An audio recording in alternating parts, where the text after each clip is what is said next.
My fiancée canceled our wedding via text. I replied, my condolences. Then I forwarded her text to her parents, who paid for everything. An hour later, her dad was urgently calling me. I, 32 male, am, or rather was, engaged to Jessica, 30. Our wedding was scheduled for 2 weeks from today, on October 18th. The venue was booked, a stunning historical building that cost a small fortune. The caterer was confirmed, the flowers were ordered. Her dress, a custom-made confection of lace, and what I now understand was pure entitlement, was paid for and awaiting its debut. And the financiers of this grand production? Her parents, Richard and Susan Vance. Richard, in particular, was immensely proud of the affair, treating it less like a wedding and more like a corporate merger where he was acquiring a son-in-law he deemed stable. This morning at 9:17 a.m., while I was trying to focus on a spreadsheet, my phone buzzed. It was a text from Jessica. Hey, I can't do this. I'm not in a place to get married right now. My heart isn't in it, and I need to follow my truth. I'm really sorry. I read the text once, then twice. A wave of nausea rolled through me, and the numbers on my screen blurred into meaningless squiggles. For a full minute, I just sat there, my hand trembling slightly as I held the phone. It felt like the floor had dropped out from under me. 4 years, a 1-year engagement, countless hours of mind-numbing planning, all detonated by a 33-word text. Then the initial shock receded and something else took its place. It wasn't pain, not yet. It was a strange, cold clarity. It was the feeling you get when you finally solve a complex puzzle and see the whole ugly picture. All the little weirdnesses of the past few months. The late nights she claimed were with friends, the sudden intense friendship with a wellness guru named Joseph, the way she'd angle her phone away from me, they all snapped into a perfect, horrifying alignment. My fingers felt clumsy, but they moved. I thought about typing 1,000 things, a torrent of anger and questions. But what was the point? She hadn't given me the respect of a conversation. I wasn't going to give her the satisfaction of a meltdown. A flash of dark, morbid humor struck me. I typed back 2 words. Me. My condolences. It felt right. It was for the death of our relationship, for the person I thought she was, for the future that had just been executed. Then, with a steadiness that surprised me, I took a screenshot of her text. I opened my email, attached the image, and sent it to Richard and Susan Vance. The subject line was simple, regarding the wedding. I added no commentary. The text was its own testament. I put my phone on silent and shoved it in my desk drawer. I couldn't look at it. I spent the next hour pretending to work, my mind a blank, roaring void. The chaos was coming, but I had simply rerouted the storm to its source. When I finally pulled my phone out an hour later, it was a war zone. 12 missed calls from Jessica, 7 from Susan, and 1, the most recent one, from Richard. His contact photo, a picture of him on his boat looking smug, stared back at me. The notification simply read, Richard Vance, urgent call requested. I took a deep breath, let it out slowly, and knew I had to wait. I couldn't take that call in my office. I needed to be on my own ground before facing the man who cared more about his deposits than my dignity. Update 1 3 days later. Thank you for the comments and DMs. It's validating to know I'm not crazy. Many of you asked about the call with Richard. I waited until I was home that evening, after giving myself hours to let the adrenaline subside and think clearly. I needed every ounce of composure I could muster. I poured a whiskey and hit dial. He picked up before the first ring finished. Thomas, he barked. It wasn't a greeting, it was an accusation. Richard, I replied, my voice steady. I got your email. What the hell is this? Is this some kind of joke? I wish it were, I said calmly. I received that text from Jessica at 9:17 a.m. That's the entirety of what I know. There was a muffled sound, and then Susan's piercing voice came through the speaker. Thomas, darling? What is he talking about? Jessica said you two had a little tiff. She's just got cold feet. All brides get it. You're the steady one, Thomas. You need to fix this. You need to fix this. The phrase echoed in my head. The sheer audacity of it. I, the recipient of the breakup text, was now tasked with being the emotional janitor for their social catastrophe. Susan, I said, a distinct chill entering my tone. A tiff is an argument over where to get dinner. This was a termination. Your daughter ended our engagement. There is nothing for me to fix. Richard cut back in, his voice a low growl of controlled fury. "We have over $150,000 sunk into this event, Thomas. $150,000. The venue is non-refundable. The caterer has a cancellation clause that will gut us. This is not a cold feet situation we can just brush off." The conversation orbited entirely around the money, the contracts, the social embarrassment. Not one "are you okay?" Not a shred of sympathy. I was just a faulty component in their elaborate machine. "That sounds like a conversation you need to have with your daughter," I stated. "She's the one who breached the agreement with me, and by extension, with you." Before they could unload another volley of blame, my other line beeped. It was Jessica. A wave of anger, hot and sharp, finally pierced my calm. I said, "I have to go," and hung up on the Vances. I stared at Jessica's name on the screen and hit ignore. So hard I thought the glass might crack. A moment later, the text started. "You told my parents? You went behind my back and tried to turn them against me. You know how my dad is. This is exactly why I couldn't marry you. You're so manipulative and vindictive. You need to call them right now and tell them you overreacted and we're working through it. My dad is threatening to cut me off. This is your fault." It was breathtaking. The complete and total abdication of responsibility. I didn't reply. Instead, I walked into my home office. On the corner of my desk was a heavy, polished wooden box. Inside, nestled in velvet, was the custom-made chronograph watch I had bought for Richard. It was a beautiful piece, subtly engraved on the back. "Richard, thank you for welcoming me into the family. Thomas. October 18, 2025.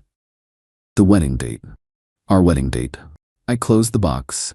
I felt the first real pang of grief, not for the Jessica who sent that text, but for the woman I thought I was marrying, for the family I thought I was joining, for the future that was now just a ghost. I spent the next few days in a fog, methodically canceling my arrangements, informing my family, and trying to keep my head above water. The real trouble, I would soon find out, was just beginning. Update 2. The past week has been an education in audacity.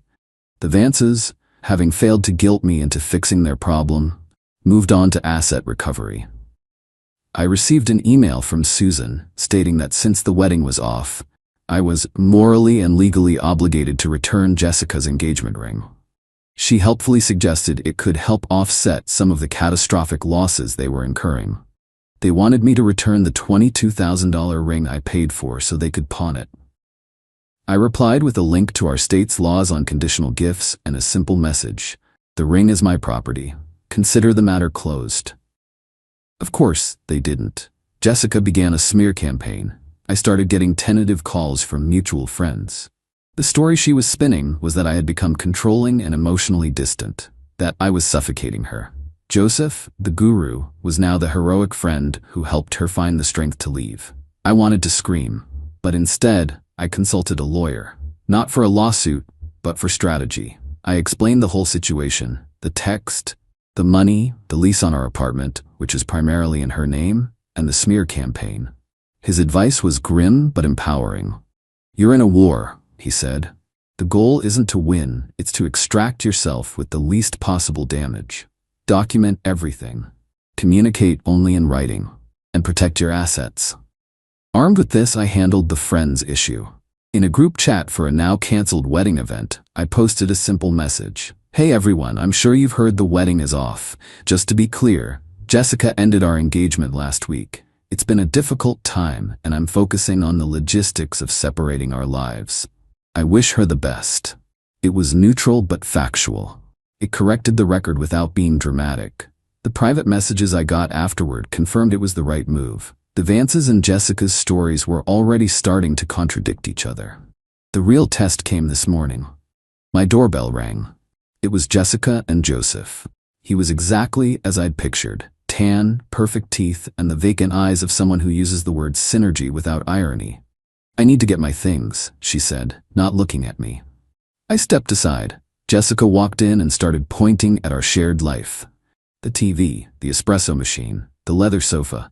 For each, she'd say, "I helped pick that out," or "My mom gave us money for that." I just stood there, arms crossed. I paid for the TV. The espresso machine was a gift to me from my brother. Your mom gave us $500 for the sofa. You can have it if you give me the $2,500 I paid for the rest of it." Her face tightened. The lifestyle she enjoyed, she was realizing, was one I had financed. Then her eyes landed on the watchbox on my desk. "Oh, good," she said, her voice dripping with fake sweetness. "You were going to give that to Dad. I'll take it to him. It might smooth things over." She reached for it. I moved faster, my hand covering the box. "No." The word hung in the air. "What do you mean, no?" she scoffed. "I bought that for my father-in-law," I said, my voice low and hard. "I don't have one of those anymore. You made sure of that?" The condition for the gift was not met. Joseph stepped forward, puffing out his chest. "Hey man, don't be a jerk. It's a watch." I turned to him. "You're right, it is, and it's mine. Jessica, get your clothes and your personal items, nothing else. You have 1 hour." The shock on her face was profound. She had mistaken my patience for weakness. They grabbed a few boxes and left. But the biggest fight was yet to come, and it was about the one thing she couldn't pack in a box: the apartment lease. Update 3. The aftermath of their visit was tense. I knew I had to get her off the lease. Following my lawyer's advice, I sent a formal notice via certified mail and email. It stated she had 30 days to coordinate the removal of her remaining belongings and sign the lease transfer paperwork. It was a standard, legally sound procedure. I expected a fight. I didn't expect the power to go out. A week after I sent the letter, my apartment went dark. My internet died. I checked the utility company website. The account, under the name Jessica Vance, was past due and had been disconnected. In her dramatic exit, she had forgotten to pay the bills that were solely in her name. I felt a surge of fury, followed by a grim sense of satisfaction. This was a consequence of her own making. The next day, I called the power company to set up a new account. The agent informed me that because there was an outstanding balance tied to the unit, I would either have to pay it off to get service immediately, or go through a lengthy process of proving new tenancy that could take weeks. I was trapped. I needed to work. With a curse, I paid the $480 she owed. I paid her debt to keep my lights on. I sent a screenshot of the receipt to her and Susan with the subject "Final Utilities" and immediately blocked them both. The real confrontation happened last Friday.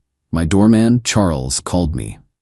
"Thomas, Jessica is down here. She's saying she's a resident and is demanding access to her apartment. Her key fob isn't working." My lawyer had told me to have the fob deactivated after she was given formal notice.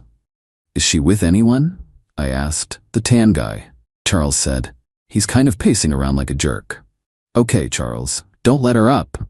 Tell her she needs to coordinate a time with me in writing as per the legal notice. If she refuses to leave the lobby, please call the police." I hung up, my heart pounding. This was it. I grabbed the file with a copy of the lease and the certified mail receipt and went downstairs. The scene was worse than I imagined. Jessica was yelling at Charles. Joseph was, predictably, filming it with his phone. "There he is," she shrieked. Tell him he can't lock me out." As if on cue, 2 police officers walked in. Jessica immediately turned her performance on them. "Thank God. He's illegally evicted me. He cut off my power, and he's holding my things hostage." When she was done, one of the officers, a tired-looking man who had clearly seen it all, looked at me. "Sir, what's going on?" I didn't open with my evidence. I just looked at Jessica. "Jessica, you left. You abandoned the apartment. I sent you a legal notice to arrange a time to get your things. You haven't. Instead, you show up and cause a scene." To the officer, I said, "This is a civil dispute. She is the primary on the lease, but she has moved out. I have given her formal notice to collect her property. She's refusing to follow the procedure." I held up the folder. "I have all the documentation." The officer sighed, not even looking at my folder. "Ma'am, is it true you are no longer living here?" Well, I'm staying with a friend. He forced me out," she sputtered. "Okay," the officer said, his patience gone. "This is a civil matter. We don't get involved in lease disputes, but what you're doing right now is causing a disturbance. You need to leave the property. You can take him to court if you want, but you can't stand here and scream at people.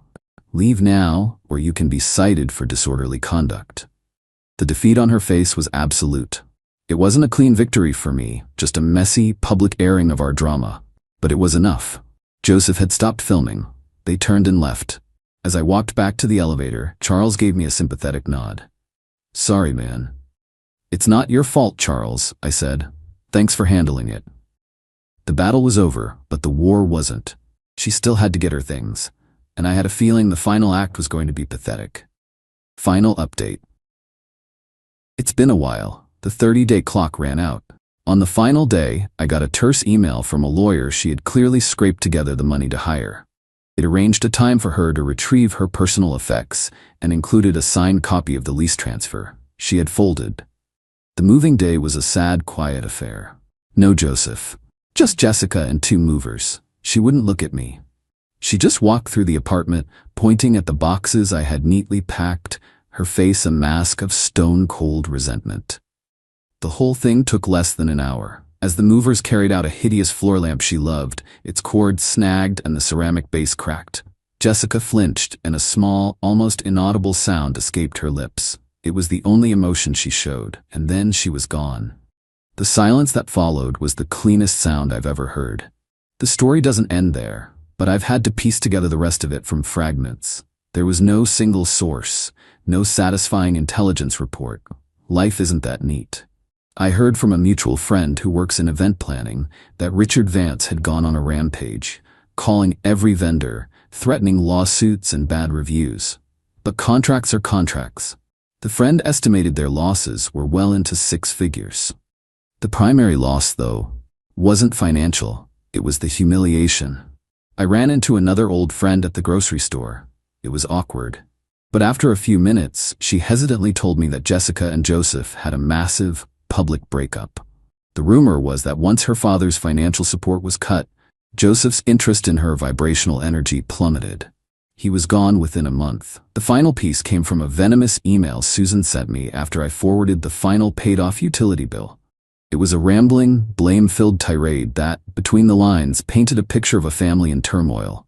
A furious husband, a distraught daughter, and her in the middle, blaming me for the entire disaster.